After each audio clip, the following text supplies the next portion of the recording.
krizë nëpër masa globale. Një fatkeqësi të shkaktuar nga vetë ne. Kërcënimi më i madh që kemi projektuar në historinë moderne, ndryshimet klimatike.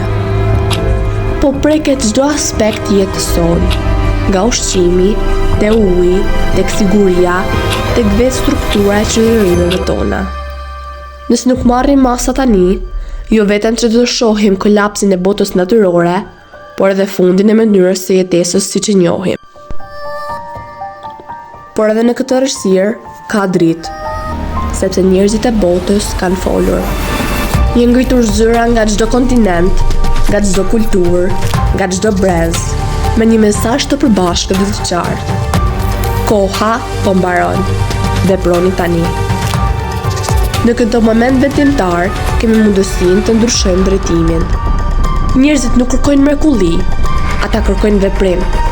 Ata janë të gatshëm të ndryshojnë jetën e tyre të përditshme, të heqin dorë nga komoditetet që dëmtojnë tokën, të ndërmarrin hapa të vegjël me ndikim të madh.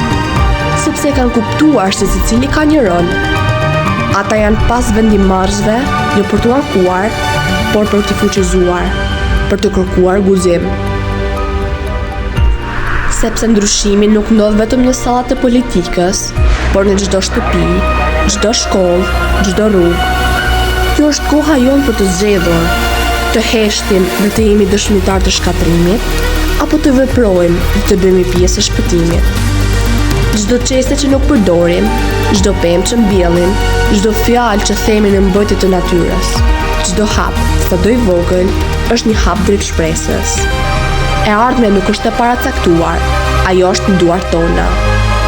Zgjidhni të kujdeseni, zgjidhni të veproni, zgjidhni të jetoni në harmoni me natyrën, sepse kjo tokë është shtëpia jonë dhe nuk ka asgjë më të vlefshme për të mbrojtur.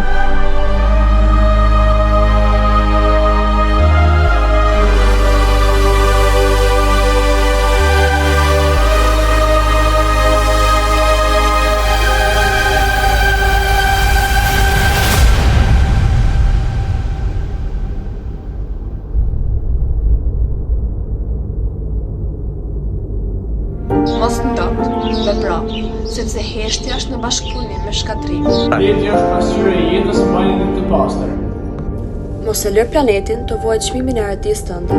Ajër që të sot është shpim që mungon nesër. Natyra nuk ka nevojë për njeriu, por njeriu ka nevojë për natyrën. Bro, mjedisin sot që fëmijët e nesër të jetojnë më mirë. Oka, nuk është rrëshqimi nga të parët tanë, por hua nga fëmijët tanë.